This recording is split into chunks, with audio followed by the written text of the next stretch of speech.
তোমাদের সবাইকে target toppers চ্যানেলে স্বাগত জানাই। আজকে আমি এই ক্লাসের মধ্যে দিয়ে তোমাদের জন্য নিয়ে এসেছি কিছু ইম্পর্টেন্ট ইন্টারন্যাশনাল অর্গানাইজেশন। শুধু ইম্পর্টেন্ট অর্গানাইজেশন নয়, এদের সাথে সাথে এদের যে রিসেন্ট সামিটগুলো হয়ে গেছে, এদের হেড কে আছে এবং ইন ডিটেলস এই প্রথম তোমরা পাবে বাংলাতে।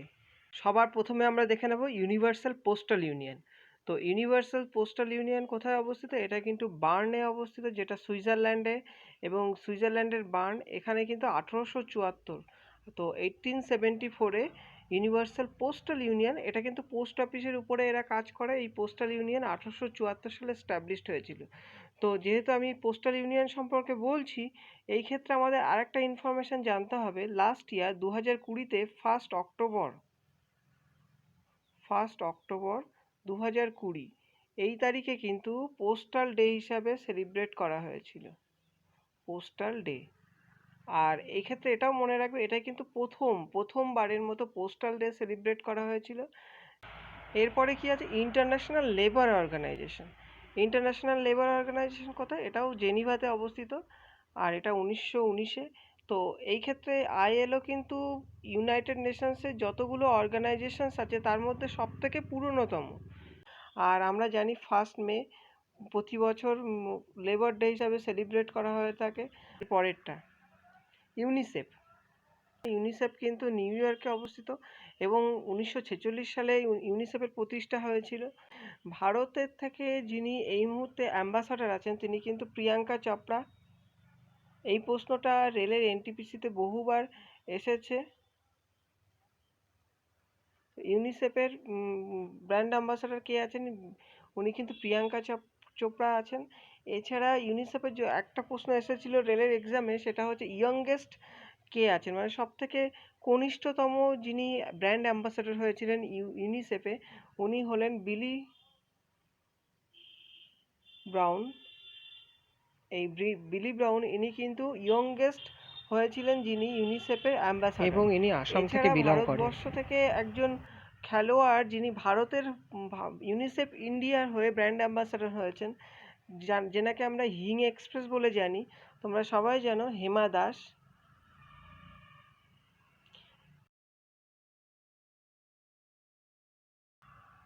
এরপরে আছে ইউনেস্কো।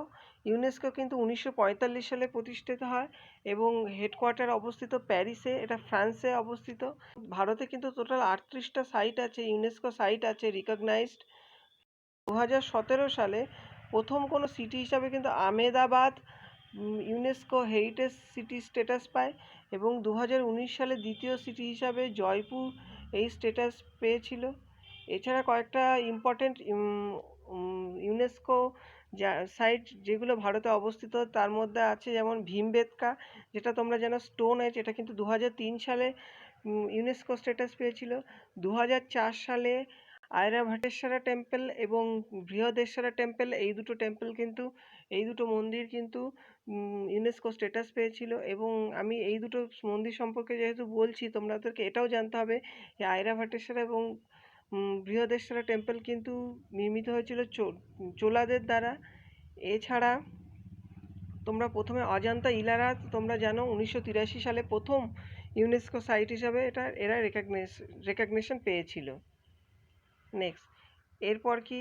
International telecommunication union. তো ইন্টারন্যাশনাল টেলিকমিউনিকেশন ইউনিয়নের হেডকোয়ার্টার কোথায়? জেনিভাতে অবস্থিত। 1865 সালে কিন্তু প্রতিষ্ঠা হয়েছিল। এটা কিন্তু not part of United Nations, but 1865 সালে এস্টাবলিশ হয়েছিল। আর যিনি এই মুহূর্তে ইন্টারন্যাশনাল টেলিকমিউনিকেশন ইউনিয়নের ডিজি আছেন, উনি একজন চাইনিজ ন্যাশনাল। ওনার নাম তোমরা লিখে নাও, হাওলিন ঝাও। নেক্সট হচ্ছে হু কিন্তু জেনিভাতে 1948 সালে এস্টাবলিশড হয়েছিল। তো হু সম্পর্কে তোমাদেরকে তোমরা জানো হুতে এই মুহূর্তে যিনি আছেন টেড্রস আধানভ, হু চেয়ারম্যান। হু যিনি ডিজি আছেন উনি হলেন টেড্রস আধানভ, এবং ইনি কিন্তু ইথিওপিয়া থেকে বিলং করেন। আর এখানে একটা ইম্পর্টেন্ট ইনফরমেশন মনে রাখতে হবে, 1948 সালের 7 এপ্রিল কিন্তু হু প্রতিষ্ঠিত হয়েছিল। আর এই হু যেহেতু এই দিনে প্রতিষ্ঠিত হয়েছিল, সেই জন্য এই দিনটাকে, এই 7th এপ্রিল, 7ই এপ্রিল, এই দিনটাকে কিন্তু ওয়ার্ল্ড হেলথ ডে হিসাবে পালিত করা হয়ে থাকে। তাহলে কি, ওয়ার্ল্ড হেলথ ডে। তাহলে ওয়ার্ল্ড হেলথ ডে কবে সেলিব্রেট করা হয়ে থাকে?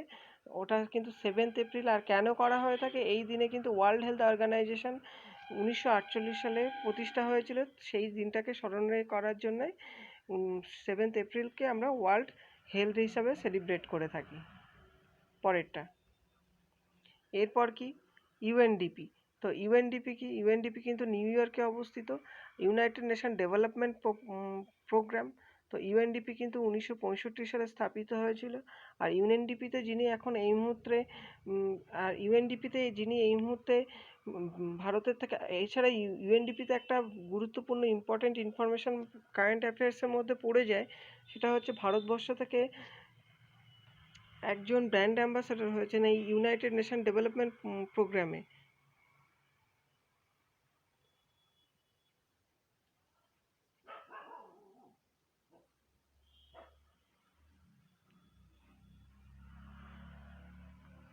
এর পরেরটা, ইউএনইপি। ইউএনইপি কি বলছে? United Nation Environment Programme. তো এদের হেডকোয়ার্টার কিন্তু নাইরোবিতে অবস্থিত, 1972 সালে এস্টাবলিশড হয়েছিল বা প্রতিষ্ঠা হয়েছিল। আর ইউনাইটেড নেশনস এনভায়রনমেন্ট প্রোগ্রাম কিন্তু বহুবার পরীক্ষায়, বহু এক্সামে এসে গেছে, এটা তোমরা খুব ভালো করে জেনে যাবে। এবং ইউএনইপি সম্পর্কে তোমাদের আরও একটা জিনিস তোমাদের কারেন্ট অ্যাফেয়ার্সের মধ্যে এসে যায়, সেটা হলো ভারতবর্ষ থেকে একজন ব্র্যান্ড অ্যাম্বাসেডর হয়েছেন, উনি হলেন খুশি চান্ডেলিয়া। খুশি চান্ডেলিয়া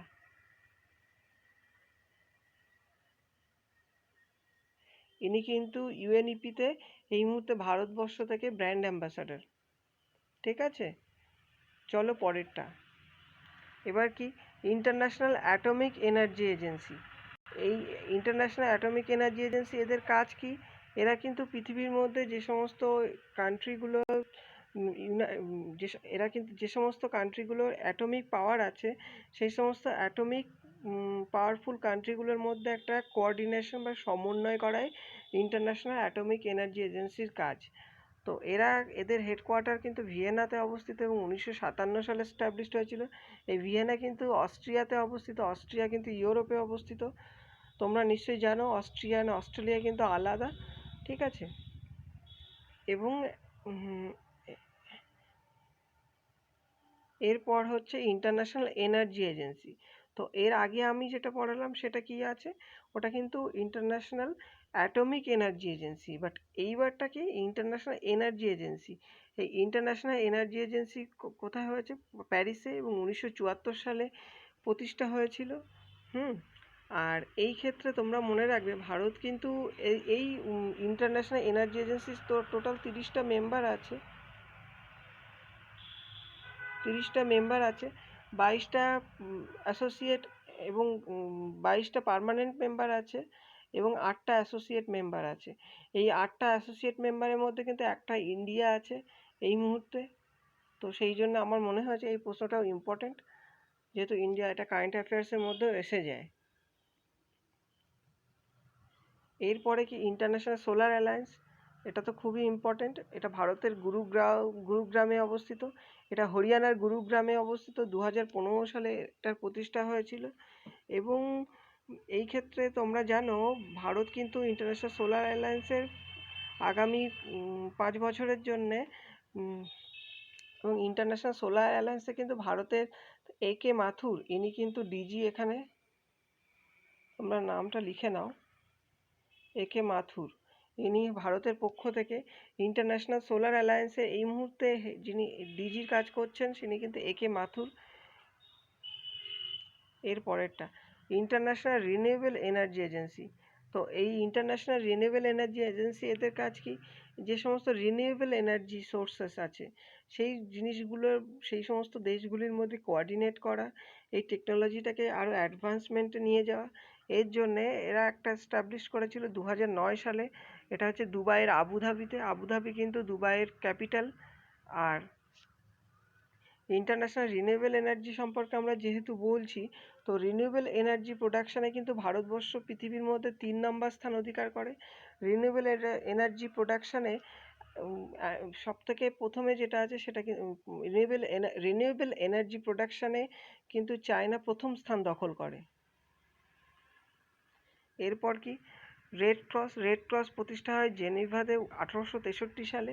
হ্যাঁ, তো জেনিভা থেকে রেড ক্রস প্রতিষ্ঠা হয় 1863 সালে, এবং রেড ক্রসের একজন জনক যাকে বলা হয়, তোমরা জানো, হেনরি ডুরান্ট। এনাকে ফাদার অফ রেড ক্রস বলা হয়ে থাকে। যেহেতু হেনরি ডুরান্টের জন্মদিন 8 মে, সেই জন্যে এই দিনটাকে প্রতি বছর রেড ক্রস ডে হিসাবে পালন করা হয়ে থাকে। ঠিক আছে। আর রেড ক্রস কিন্তু টোটাল 3বার নোবেল পেয়েছে। ওরা একবার নোবেল পেয়েছিল 1917 সালে, দেন 1944-এ,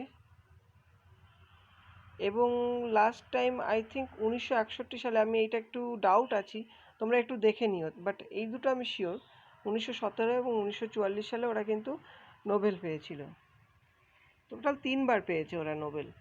ঠিক আছে। এর পরেরটা ইন্টারন্যাশনাল ক্রিমিনাল পুলিশ অর্গানাইজেশন, বা এটাকে আমরা জানি লিন। এটাকে ইন্টারন্যাশনাল ক্রিমিনাল পুলিশ অর্গানাইজেশন, এটাকে আমরা জানি ইন্টারপোল। তো এরপরে কি ইন্টারন্যাশনাল ক্রিমিনাল পুলিশ অর্গানাইজেশন, এদের হেডকোয়ার্টার কোথায় অবস্থিত? এদের হেডকোয়ার্টার কিন্তু লিন, প্যারিসের ফ্রান্সে। এদের হেডকোয়ার্টার কিন্তু ফ্রান্সের লাইনে অবস্থিত, এবং 1923 সালে এটা প্রতিষ্ঠিত হয়, এবং 1923-এ এটা ফাউন্ডেশন হয় এদের। এর পরেরটা ন্যাটো। তো ন্যাটো কি? নর্থ আটলান্টিক ট্রিটি অর্গানাইজেশনস। নর্থ আটলান্টিক ট্রিটি অর্গানাইজেশনস কি? নর্থ আটলান্টিক ট্রিটি অর্গানাইজেশনস কি? ন্যাটোতে কিন্তু টোটাল 28টা মেম্বার আছে। ন্যাটোতে কিন্তু টোটাল 28টা মেম্বার কান্ট্রি আছে। আর ন্যাটোর হেডকোয়ার্টার কোথায় অবস্থিত? বেলজিয়ামে ব্রুসেলসে অবস্থিত। ন্যাটো প্রতিষ্ঠা হয় 1949 সালে। তো ন্যাটোর উদ্দেশ্য কি? নর্থ ইউরোপের যে সমস্ত দেশগুলি আছে, এবং আমেরিকার কয়েকটা দেশ, মানে আটলান্টিকের পাশে, যে নর্থ আটলান্টিকের পাশে যে দেশগুলি, এই দেশগুলি মিলে ওরা একটা কোঅর্ডিনেশন করার জন্য যে বাহিনীটা, ওরা একটা জয়েন্টলি একটা ফোর্স তৈরি করেছে। এই ফোর্সটাকে কিন্তু ন্যাটো নামে পরিচিত। এই ন্যাটোর কিন্তু ইউনাইটেড নেশনসের যেমন একটা পিস আর্মি আছে, ওরকম ন্যাটোরও কিন্তু একটা ফোর্স আছে নিজস্ব। ঠিক আছে। পরেরটা ওপেক। তো ওপেক কি? তোমরা জানো organisation of petroleum and exporting countries. তো organisation of petroleum exporting countries, এদের হেডকোয়ার্টার কোথায় অবস্থিত? অস্ট্রিয়ার রাজধানী ভিয়েনাতে অবস্থিত। টোটাল কতগুলি দেশ আছে এই মুহূর্তে? 13টি কিন্তু দেশ আছে ওপেকে। আর একটা প্রশ্ন রেলের এক্সামে এসেছিল, সেটা কিন্তু কাতার কবে কুইট করেছিল? 2019-এ কিন্তু কাতার কুইট করেছিল ওপেক থেকে। এছাড়া ভেনিজুয়েলাও কিন্তু কুইট করেছে এখান থেকে, এই ওপেক থেকে। Pacific economic cooperation. তো অ্যাপেকের হেডকোয়ার্টার কোথায়? সিঙ্গাপুরে অবস্থিত, এবং 1989 সালে 1989-এ অ্যাপেক প্রতিষ্ঠা হয়। এর থেকে কি প্রশ্ন আসতে পারে? তো অ্যাপেকের যে রিসেন্ট সামিটগুলো আছে, সেই সামিটগুলো সম্পর্কে আমাদের জানতে হবে। শুধু সামিট বলে নয়, ইয়ার ওয়াইজ নয়, সেটা কততম সামিট ছিল সেগুলোও কিন্তু আমাদেরকে জেনে রাখতে হবে। 30th যে সামিটটা ছিল, 30তম, সেটা কিন্তু পাপুয়া নিউ গিনিতে হয়েছিল। এরপরে 2019-এ যেটা ছিল, সেটা 31তম সামিট ছিল, এবং এটা হয়েছে সান্টিয়াগো, যেটা চিলির রাজধানী। এরপর 32nd সামিট, যেটা হয়েছে 2020-তে কুয়ালালামপুর, মালয়েশিয়াতে হয়েছে। আর 33rd সামিট, যেটা 2021 সালে, এটা নিউজিল্যান্ডে হওয়ার কথা ছিল, কিন্তু নিউজিল্যান্ড এটাকে ভার্চুয়াল মোডে করছে। এরপরটা কি? এশিয়ান। ইন্দোনেশিয়ার জাকার্তাতে এদের হেডকোয়ার্টার অবস্থিত। আর এশিয়ানের যে 35th সামিট হয়েছিল, যেটা 35তম, সেটা কিন্তু থাইল্যান্ডের রাজধানী ব্যাংককে হয়েছিল। এবং 36, যেটা 2020-তে, সেটা কিন্তু হ্যানয়তে হয়েছিল, এটা ভিয়েতনামে, হ্যানয়। এরপরে ফুড অ্যান্ড এগ্রিকালচারাল অর্গানাইজেশন, এফআও। তো ফুড অ্যান্ড এগ্রিকালচারাল অর্গানাইজেশন, এটাকে আমরা শর্টে জানি FAO।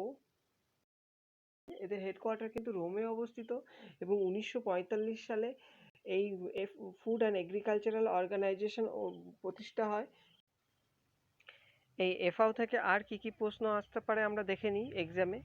তো 2020-তে এফআও কিন্তু নোবেল প্রাইজ পেয়েছিল। আর এরা এই নোবেলটা কিসে পেয়েছিল? এরা কিন্তু পিস প্রাইজ পেয়েছিল। নোবেল পিস পেয়েছিল কারা? এফআও 2020 সালে। তো চলো নেক্সট প্রশ্ন। এরপরে কি? এরপরে হচ্ছে organisation for economic cooperation and development. তো organisation for economic cooperation and ডেভেলপমেন্টের হেডকোয়ার্টার কোথায়? প্যারিসে অবস্থিত এবং 1961 সালে এর প্রতিষ্ঠা হয়েছিল। বর্তমানে এই ওইসিডিতে কিন্তু টোটাল 36টা মেম্বার আছে। আর এই প্রশ্নটা রেলের এনটিপিসি এক্সামে এসেও গেছিলো। তো এইটাও আমাদেরকে জানতে হবে, এটা এক্সাম রিলেটেড এবং এই প্রশ্নটা আবার রিপিট করতেও পারে। এরপরে আইএমএফ।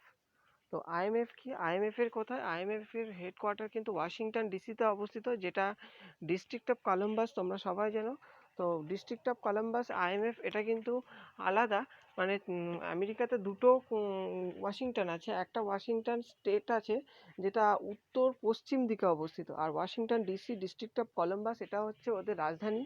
আর 1945 সালে আইএমএফ প্রতিষ্ঠা হয়েছিল। আইএমএফ এর চেয়ারওম্যান এখন এই মুহূর্তে আছেন ক্রিশ্চালিনা জর্জিয়েভা। এই ক্রিশ্চালিনা জর্জিয়েভা ইনি কিন্তু বুলগেরিয়া থেকে বিলং করেন। এই জিনিসটা তোমাদেরকে জানতে হবে যে ক্রিশ্চালিনা জর্জিয়েভা কোন দেশ থেকে বিলং করেন। উনি কিন্তু বুলগেরিয়া থেকে বিলং করেন। এটি একটা ইস্টার্ন ইউরোপিয়ান কান্ট্রি। এরপরে ভারতবর্ষ থেকে গীতা গোপীনাথন এখানে আইএমএফ এর চিফ ইকোনমিস্ট হিসাবে এই মুহূর্তে কাজ করছেন। ঠিক আছে, পরেরটা। এরপরে কি? World bank. তো ওয়ার্ল্ড ব্যাংক কি? ওয়ার্ল্ড ব্যাংক কিন্তু 1944 সালে প্রতিষ্ঠা হয় এবং ওয়াশিংটন ডিসিতে একই জায়গায় যেখানে আইএমএফ এর হেডকোয়ার্টার অবস্থিত, এবং ব্রেটন উডস সম্মেলনের মাধ্যমে কিন্তু ওয়ার্ল্ড ব্যাংক প্রতিষ্ঠা হয়েছিল। আর এই মুহূর্তে ওয়ার্ল্ড ব্যাংকের প্রেসিডেন্ট হলেন ডেভিড মালপাস। এছাড়া ওয়ার্ল্ড ব্যাংকের চিফ ইকোনমিস্ট হিসাবে এই মুহূর্তে কাজ করছেন কৌশিক বসু। ইনি একজন ভারতীয়, সেই হিসাবে এখান থেকে কারেন্ট অ্যাফেয়ার্সের প্রশ্ন আসতে পারে। পরেরটা কি আছে? ডাব্লিউটিও। তো ডাব্লিউটিও কি? ডাব্লিউটিও হচ্ছে ওয়ার্ল্ড ট্রিটি অর্গানাইজেশন। এই ওয়ার্ল্ড ট্রেড ট্রিটি অর্গানাইজেশন আগে কিন্তু গাট নামে পরিচিতি ছিল।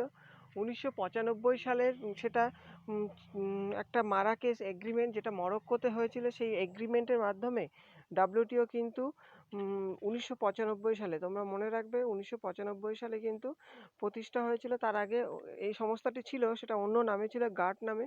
এবং ফার্স্ট যিনি ওমেন ডিজি হচ্ছেন তিনি হচ্ছেন নোগাজি ওকোরাজা ইলোয়ালা। তোমরা নামটা দেখে নাও। ইনি নাইজেরিয়া থেকে বিলং করেন, নাইজেরিয়ার একজন মহিলা। আর এই ডাব্লিউটিওর রিসেন্ট যে সামিটগুলো হয়ে গেছে 2017-তে, ডাব্লিউটিও যে সামিটটা হয়েছে সেটা কিন্তু 11তম মিনিস্টোরিয়াল সামিট ছিল 2017-তে, এবং এই সামিটটা হয়েছিল আর্জেন্টিনার রাজধানী বুয়েন্স আয়ার্সে। এছাড়া 12তম যে মিনিস্টোরিয়াল সামিট হয়েছে 2021-এ, এটা কিন্তু জেনিভাতে হয়েছে, জেনিভা সুইজারল্যান্ডে অবস্থিত। পরেরটা। এরপর কি আছে? World wild life fund for nature. তো এটা কি? WWF। এটা কিন্তু গ্ল্যান্ডে অবস্থিত। 1961 সালে এই সংস্থা প্রতিষ্ঠা হয় এবং একইভাবে IUCN, তোমরা নাম শুনেছো হয়তো, এরা কিন্তু গ্ল্যান্ডে অবস্থিত। এরাও রেড ডেটা বুক পাবলিশ করে, যার থেকে আমরা জানতে পারি যে এক্সটিংক্ট বা কোন প্রজাতি কীরকম অবস্থাতে আছে, সেই ডেটাটা আমরা জানতে পারি IUCN এর ডেটার মাধ্যমে। আর এই ডেটা যারা পাবলিশ করে রেড ডেটা, REDD, এই রেড ডেটা যারা পাবলিশ করে IUCN, এদের হেড অফিস কিন্তু গ্ল্যান্ডেই অবস্থিত, একই জায়গায় যেখানে world wild life fund for nature আছে। আর এই ক্ষেত্রে আরেকটা প্রশ্ন বহুবার আসছে যে world wild life fund for nature, WWF এর যে প্রতীকটা আছে সেটা কিন্তু রেড পান্ডা। কনফিউজ করে দেওয়ার চেষ্টা করতে পারে, যেটা রেলের এক্সামে হয়েছিল। অপশানে তোমাদেরকে দেবে রেড পান্ডা, জায়ান্ট পান্ডা, এইরকম টাইপের প্রশ্ন। তো তোমরা কিন্তু অন্য কিছু না দেখে রেড পান্ডাটাই টিক করে আসবে। নেক্সট কি? নন অ্যালাইন মুভমেন্ট। তো নন অ্যালাইন মুভমেন্ট কবে হয়েছিল? 1961 সালে প্রতিষ্ঠা হয়েছিল।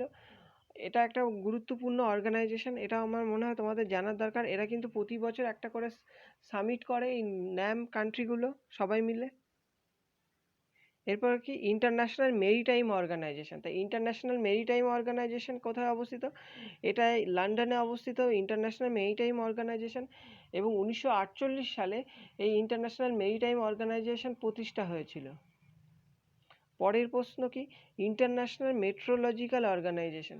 তো ইন্টারন্যাশনাল মেট্রোলজিক্যাল অর্গানাইজেশন কোথায়? এটা কিন্তু ভিয়েনাতে অবস্থিত, অস্ট্রিয়ার রাজধানী ভিয়েনা, তোমরা জানো। এটা অনেক পুরনো একটা অর্গানাইজেশন, তোমরা দেখতেই পাচ্ছ। 1873 সালে এই ইন্টারন্যাশনাল মেট্রোলজিক্যাল অর্গানাইজেশন প্রতিষ্ঠা হয়। আর এই ইন্টারন্যাশনাল মেট্রোলজিক্যাল এক্সামে কিন্তু বহুবার এসেছে এই প্রশ্নটা, এই যে ইন্টারন্যাশনাল মেট্রোলজিক্যাল অর্গানাইজেশনের হেড অফিস কোথায় অবস্থিত? সাংহাই কোঅপারেশন অর্গানাইজেশন, আমরা যেটাকে জানি এসসিও বলে। তো এসসিওর কোথায় অবস্থিত? বেইজিং হয়ে চায়নার রাজধানী, চীনের রাজধানী বেইজিং এর হেডকোয়ার্টার অবস্থিত। 1996 সালে কিন্তু এসসিও গঠন হয়েছিল। আর এসসিওতে যদি তোমাদেরকে বলে কতগুলি মেম্বার আছে, টোটাল কিন্তু 7টি মেম্বার আছে, 7টি মেম্বার কান্ট্রি আছে এসসিওতে। আর 2019-এ যে এসসিও সামিট হয়েছিল সেটা কিন্তু কিজিকিস্তানে হয়েছিল। 2020-তে হয়ে গেছে রাশিয়াতে, এবং 2021-এ যেটা দুশনাবে তাজিকিস্তানে হওয়ার কথা আছে। তো এই 3টে সামিটই আমাদেরকে জানতে হবে। তাহলে এসসিও সামিট 2019 কোথায় হয়েছে? কাজাখস্তান। 2020-তে হয়েছে রাশিয়াতে, এবং 2021-এ হয়েছে তাজিকিস্তানের দশনাবেতে। এটা হবে। এরপরে কি সার্ক। সার্কের হেড অফিস কোথায় অবস্থিত? কাঠমান্ডুতে অবস্থিত। এবং সার্কে কিন্তু 1985 সালে সার্ক যখন প্রতিষ্ঠা হয়, এটা কিন্তু ঢাকাতে প্রতিষ্ঠিত হয়েছিল। ঠিক আছে। সার্কে এই মুহূর্তে 7টা মেম্বার কান্ট্রি আছে। এবং সার্ক তো আমরা জানি, সার্কের কিন্তু কয়েকটা আলাদা বডি আছে, যেমন ইউনাইটেড নেশনসের বিভিন্ন বডি আছে, like ILO, international labour organisation, like UNESCO, UNICEF. ঠিক একইভাবে সার্কের কয়েকটি বডি আছে। এইগুলো থেকে কিন্তু প্রশ্ন এসেছে রেলের এক্সামে এই বছর। তো আমি সেইটা করিয়ে দিচ্ছি।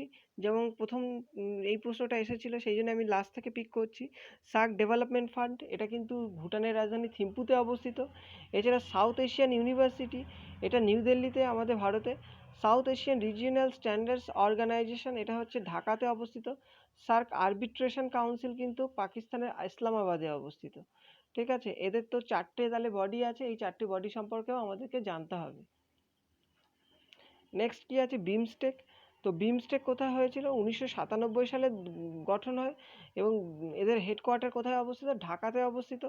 বিমস্টেকে কিন্তু টোটাল 8টা মেম্বার আছে।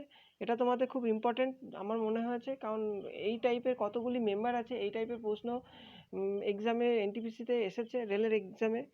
2018-তে কাঠমান্ডুতে কিন্তু 4 নম্বর যে সামিট সেটা হয়েছিল, এবং 2020-তে কলম্বোতে 5th সামিট হয়েছিল বিমস্টেকের।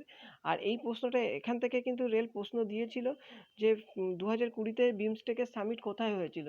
এবং তো আমি তোমাদেরকে এক্সট্রা ইনফরমেশনের সাথে নিয়ে এসেছি, এটা কিন্তু 5ম সামিট ছিল, এবং এই সম্মেলনটা কিন্তু কলম্বোতে হয়েছিল, যেটা শ্রীলঙ্কাতে অবস্থিত। এরপর কি G7 কান্ট্রি। তো G7 কান্ট্রি কিন্তু এখন আমরা যেটা G7 বলে জানি, এটা কিন্তু অ্যাকচুয়ালি প্রিভিয়াসলি G8 ছিল। বাট 2014 সালে ক্রিমিয়া যুদ্ধে জড়িয়ে পড়ে রাশিয়া, এবং সেই জন্যে রাশিয়াকে কিন্তু এই G8 কান্ট্রি থেকে বাদ দিয়ে দেওয়া হয়। তো তারপর থেকে এটা G7 নামেই এখন আমরা জেনে থাকি। এবং এই G7 কান্ট্রি কিন্তু 1975 সালে, এই যে G7 গ্রুপ, এটা কিন্তু 1975-এ প্রতিষ্ঠা হয়েছিল। এদের 45তম যে সামিট সেটা 2019-এ ফ্রান্সে হয়েছিল। এরপর 46 সামিট হয়ে যায় ইউএসএতে, আমেরিকাতে, এবং 47 সামিট 2021-এ, এটা কিন্তু ইউনাইটেড কিংডম বা ইংল্যান্ডে হওয়ার কথা। এবং আমাদের নরেন্দ্র মোদী এখানকার প্রধান গেস্ট হিসেবে এখানে আমন্ত্রিত আছেন। এবং G7-এর পরে আছে কি? এর পরেরটা আছে G20। তো G20 গ্রুপে কি 20টা দেশ মিলে একটা G20 গ্রুপ করেছে, যেটা 1999 সালে 26শে সেপ্টেম্বর প্রতিষ্ঠা হয়। এবং এই মুহূর্তে যিনি আছেন G20-র ডিজি আছেন, তিনি কিন্তু মারিয়া দ্রাঘি। এছাড়া G20 সম্পর্কে কয়েকটা ইম্পর্টেন্ট ইনফরমেশন আমাদেরকে জানতে হবে। যেমন 1 নম্বর হচ্ছে 2019-এর যে G20 সামিটটা হয়েছিল, এটা জাপানে হয়েছিল। 2020-তে যেটা হয়েছে সৌদি আরবে, ইতালিতে 2021-এ, এবং 22-এ হওয়ার কথা ইন্দোনেশিয়া, এবং 23-এ ইন্ডিয়াতে। 2023-এ কিন্তু ইন্ডিয়াতে G20 সামিট হবে। প্রিভিয়াসলি এটা 2022-এ হওয়ার কথা ছিল। 2023-এ India 75th independence day celebrate করবে, তো সেইটাকে জন্যে 2023-এ G20 সামিটটা ইন্ডিয়াতে করা হবে। এরপরে কি, এরপরে হচ্ছে ব্রিক্স সামিট। ব্রিক্স কান্ট্রি কি, ব্রিক্স কিন্তু প্রতিষ্ঠা হয় 2006 সালে। সাংহাইতে ব্রিক্সের হেডকোয়ার্টার আছে এবং এটা সবাই তোমরা জানো যে এটা চায়নাতে অবস্থিত। আর ব্রিক্স সম্পর্কে আরও যেহেতু আমরা জানি, তো এনডিবি আছে, ন্যাশনাল ডেভেলপমেন্ট ব্যাংক। এই এনডিবি কিন্তু 2009 সালে প্রতিষ্ঠা হয়, যেটাকে আমরা ব্রিক্স ব্যাংক নামেও জেনে থাকি। এই এনডিবি কিন্তু হেডকোয়ার্টারও সাংহাইতে অবস্থিত। এছাড়া 2020-তে যে ব্রিক্স সামিট, সেটা 2020-তে রাশিয়াতে হয়েছিল। 2021-এ সামিট ইন্ডিয়াতে হয়েছে। এখানে কিন্তু এদের একটা ব্যাপার আছে, এক একটা কান্ট্রি এইভাবে করে থাকে। প্রথমে BRICS, B Brazil, R for Russia, I for India, C for China এবং এস ফর সাউথ আফ্রিকা। ঠিক আছে, তো যেহেতু গতবার 2020-তে আর রাশিয়া করেছে, এইবার করছে ইন্ডিয়া, এরপর চায়না, দেন সাউথ আফ্রিকা, দেন আগেন ব্রাজিল। এইভাবে এদের সাইকেলটা চলতে থাকে, এদের সামিটগুলো এখানে হতে থাকে। তো thank you for watching my video. আশা করি তোমাদের ভিডিও ভালো লেগেছে। Thank you, bye bye, take care, see you in the next video.